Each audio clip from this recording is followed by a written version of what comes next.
You got the California Fair Plan, which covers you for their perils. And now you can go out and you can go to a Farmer's.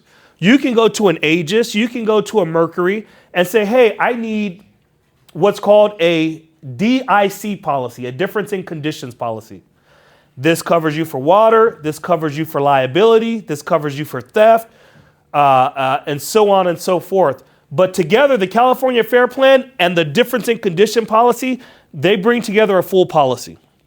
This is the two-part policy that we're seeing more often than not when it comes to doing insurance. You're going to see when it comes to homes. I guarantee if you educate your buyers or even educate your sellers who are getting ready to buy another home of this process, it'll give you that much more leverage in being able to get the job done and showing that you are knowledgeable about this, because they're going to end up seeing it. And if they hear it from you first, I promise you it's going to stand out to them. What's happening is that many buyers are being shocked when they have to hear about this two-part policy. I can tell you right now, as an insurance agent, I presented this to a few buyers and they wanted no part of it.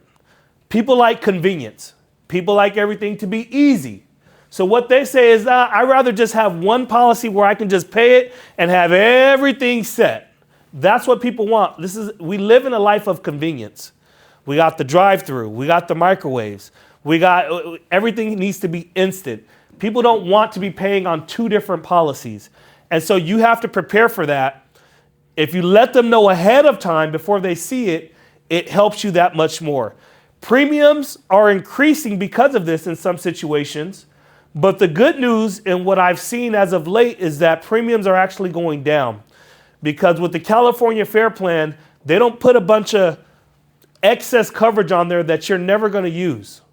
I promise you right now, if you own a home and you have a policy through Farmers, or you have a policy through Allstate, or you have a policy through Mercury, I love the big name insurance companies. But the problem is that there's a bunch of coverages in your policy you're never going to use. And all that's doing is beefing up your premiums. Good thing about the California Fair Plan, it only gives you the coverage that you want. So yeah, I only want dwelling coverage. I only want loss of use coverage. I only want personal property coverage. In fact, I want $200,000 worth of personal property coverage because I got some jewelry in my house that I need to make sure is taken care of. And I want to make sure that I got fence coverage. You don't have to put all this excess coverage on there that these other policies have, which actually helps keeps the premium down. So I really like that about the Fair Plan. Now, there is something in insurance that's called a reconstruction cost estimate.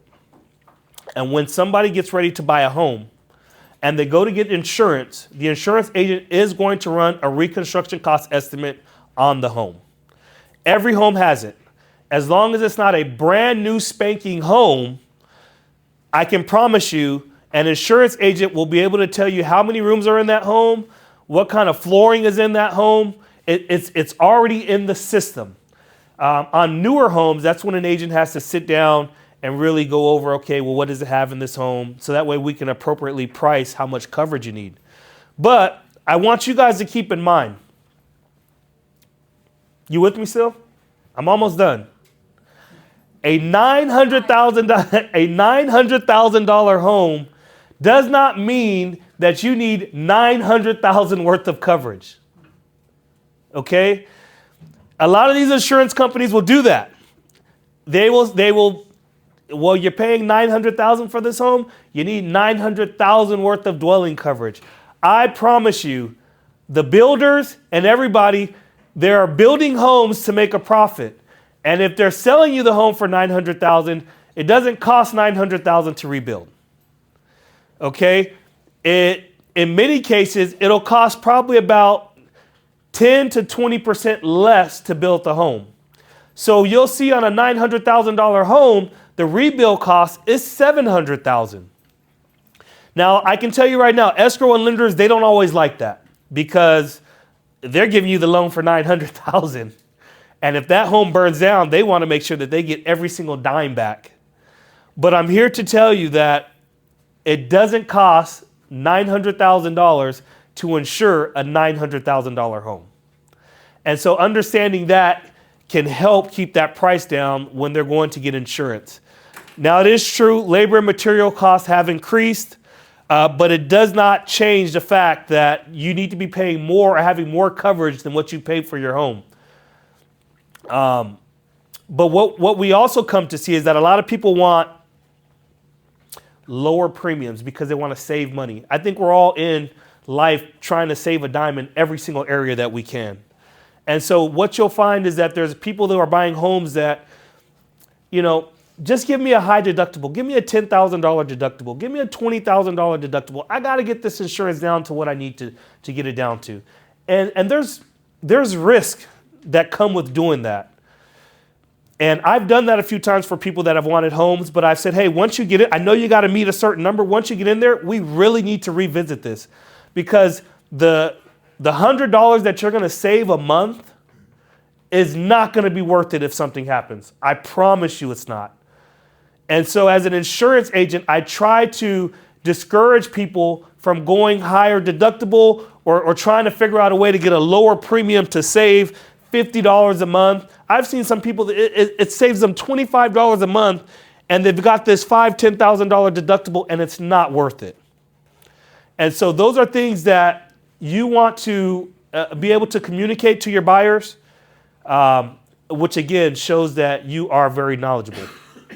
So some of the biggest insurance mistakes that we see buyers make are they're waiting until the last week of escrow to get quotes. I'm telling you guys right now, you have my card. You're showing somebody a home. Call me. Can you send me a quote for 123 Cherry Apple Lane? Just put my name in. You don't even need to know my buyer's name. Just put my name. I just need to know the price. It'll take me all of 5 minutes to do so. And now you have a dollar amount that you can share with your buyer. Before I used to sit at my desk a lot. Now I do a lot of campaigning. I'll be at Capitol Hill the week of the 23rd. We're scheduling San Francisco coming up real soon. I got Oceanside coming up next week. We're going to do some campaigning out there. I'm not at my desk as often, but I promise you, if you still call me, just give me till the nighttime. Once I get home to rest in my bed, before I get home, I'll go into my home office and I'll send you a text. Hey, this is how much the insurance is going to be. Please use me if you can. I'm offering it to you. I understand that I might not get the deal. That's fine with me. I have a bigger picture in mind. But at least you guys will be able to know, hey, this is how much the insurance is going to be. And in most cases, I'm telling you, the insurance that I quote you guys will be cheaper. And if they want to move forward with it, just let me know. The quotes stay good for 30 days. But you also have to, having the cheapest policies aren't always the best idea. So I've been a farmer's agent for a while. And farmer's insurance to me, and maybe I'm biased because I was an agent, it's the best insurance. Anybody in here have farmers? Farmers, our district manager used to always tell us, hey, we're not the cheapest and we're not trying to be the cheapest. But there's a reason why. If something happens, you get paid right away.